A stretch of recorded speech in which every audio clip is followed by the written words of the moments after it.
Assalamualaikum warahmatullahi wabarakatuh. Perkenalkan, nama saya Faidatul Hasanah, NIM T 2018-9060. Saya salah satu mahasiswa di UIN HAS Jember atau UIN Kiai Ahmad Siddiq Jember. Saya di Fakultas Tarbiyah dan Ilmu Keguruan, tepatnya di Prodi Tadris IPS. Untuk video kali ini kita akan membahas tentang mobilitas sosial. Selamat menyaksikan. Sebelum memasuki materi, coba perhatikan gambar berikut ini. Seorang direktur sedang melaksanakan rapat bersama karyawannya atau bersama bawahannya. Pernahkah kalian berpikir bagaimana caranya menjadi seorang direktur? Nah, salah satu cara untuk menjadi seorang direktur adalah dengan merintis karir menjadi karyawan biasa terlebih dahulu dengan melaksanakan tugas dan tanggung jawabnya dengan sebaik mungkin, sehingga nantinya akan mencapai suatu prestasi dan promosi dan nantinya akan menduduki jabatan sebagai direktur. Nah, perubahan dari karyawan biasa atau karyawan yang berprestasi hingga menduduki jabatan sebagai seorang direktur itu merupakan salah satu contoh dari mobilitas sosial.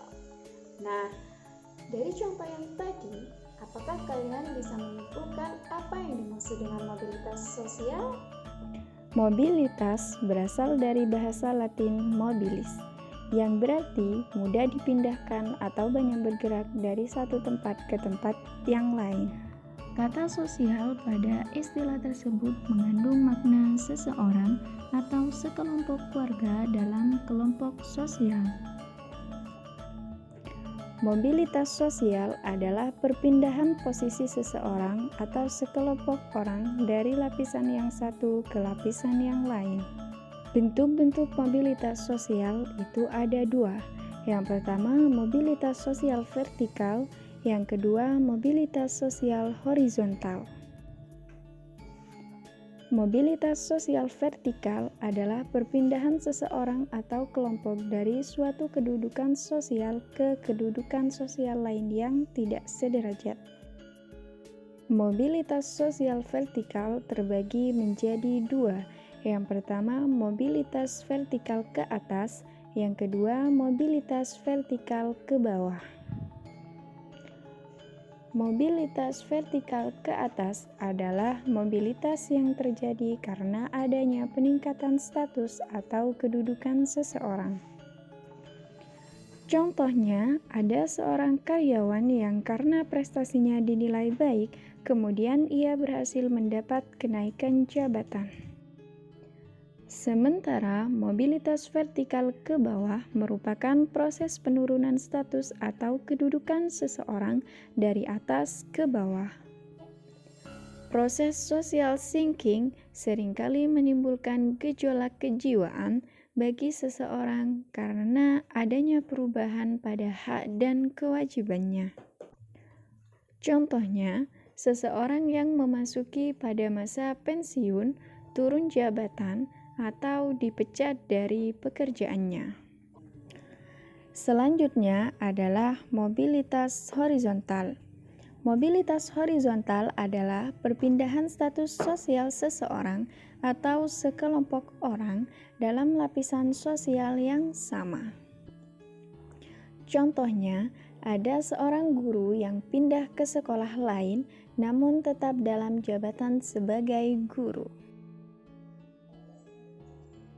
Setelah mempelajari tentang pengertian beserta contoh-contoh dari mobilitas vertikal dan horizontal, tentunya kalian mendapatkan pelajaran bahwa hidup manusia itu selalu berubah.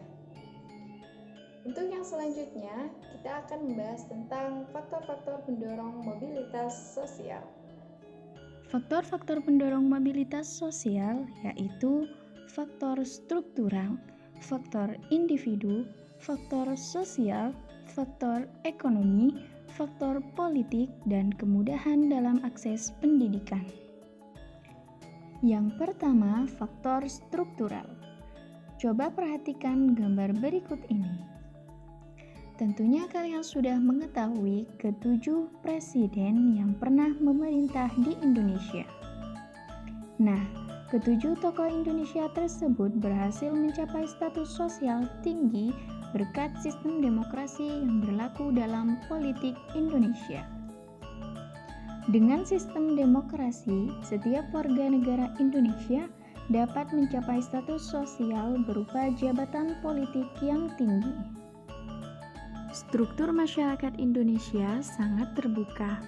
Rakyat biasa dapat mengalami mobilitas sosial setinggi-tingginya, bahkan bisa menjadi seorang presiden karena dipilih langsung oleh rakyat melalui pemilu. Hal ini tentu berbeda dengan sistem pemerintahan kerajaan, di mana pengganti raja adalah dari keturunan sang raja itu sendiri. Selanjutnya adalah faktor individu. Setiap individu memiliki perbedaan dalam hal sikap, pengetahuan, dan keterampilan. Keberhasilan dalam melaksanakan mobilitas sosial ke atas sangat ditentukan oleh sikap dan perilaku dari masing-masing individu. Contohnya, ada dua orang sarjana dari perguruan tinggi yang sama. Mereka sama-sama melamar pekerjaan di suatu perusahaan, namun hanya satu yang diterima, yaitu individu yang memiliki ambisi dan komitmen dalam hidup. Selanjutnya adalah faktor sosial. Setiap manusia dilahirkan dalam status sosial yang dimiliki oleh orang tuanya. Saat ia dilahirkan, tidak ada satu manusia pun yang dapat memilih status. Namun, apabila ia tidak puas dengan kedudukan yang diwariskan oleh orang tuanya, ia dapat mencari kedudukannya sendiri di lapisan sosial yang lebih tinggi. Selanjutnya adalah faktor ekonomi. Keadaan ekonomi dapat menjadi pendorong terjadinya mobilitas sosial. Masyarakat yang kondisi ekonominya baik cenderung lebih mudah melakukan mobilitas sosial. Dengan kondisi ekonomi yang baik, mereka mudah untuk memperoleh modal, pendidikan, dan kesempatan yang lainnya. Selanjutnya adalah faktor politik. Masyarakat yang hidup di negara aman dan damai akan lebih mudah melakukan mobilitas sosial dibanding dengan masyarakat yang hidup di negara yang sedang mengalami peperangan. Negara yang sedang mengalami peperangan akan membuat pemerintah lebih sibuk mengurus keamanan negara daripada meningkatkan perekonomian. Yang terakhir adalah kemudahan dalam akses pendidikan. Orang yang memiliki pendidikan yang berkualitas akan lebih mudah melakukan mobilitas dengan berbekal ilmu yang diperolehnya. Sebaliknya, orang yang tidak menjalani pendidikan yang bagus akan lebih sulit mengubah status karena kurangnya penguasaan ilmu pengetahuan. Selanjutnya adalah faktor-faktor penghambat mobilitas sosial. Yang pertama, kemiskinan. Bagi masyarakat miskin, untuk mencapai mobilitas sosial merupakan hal yang sangat sulit. Salah satu penyebabnya adalah pendidikan yang rendah. Yang terakhir yaitu diskriminasi. Diskriminasi artinya pembedaan perlakuan karena alasan perbedaan suku, ras, agama, dan golongan. Perlakuan membedakan seperti ini tidak baik. Selain dapat mengakibatkan konflik, juga dapat menghambat mobilitas sosial. Perlu kalian ketahui bahwa manusia itu tidak bisa lepas dari mobilitas sosial, baik mobilitas vertikal maupun horizontal.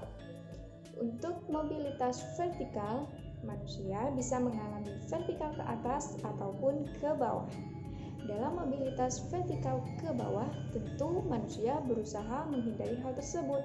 Namun, jika seandainya terjadi, kita harus menerima dengan lapang dada dan berusaha bangkit kembali. Untuk mencapai mobilitas vertikal ke atas, kita harus berjuang segigih mungkin untuk mencapai hal-hal yang kita cita-citakan. Itu tadi penjelasan mengenai mobilitas sosial. Semoga video ini dapat bermanfaat dan kalian dapat memahami materi mobilitas sosial. Sampai di sini dulu pertemuan kali ini. Sampai jumpa di video berikutnya. Wassalamualaikum warahmatullahi wabarakatuh.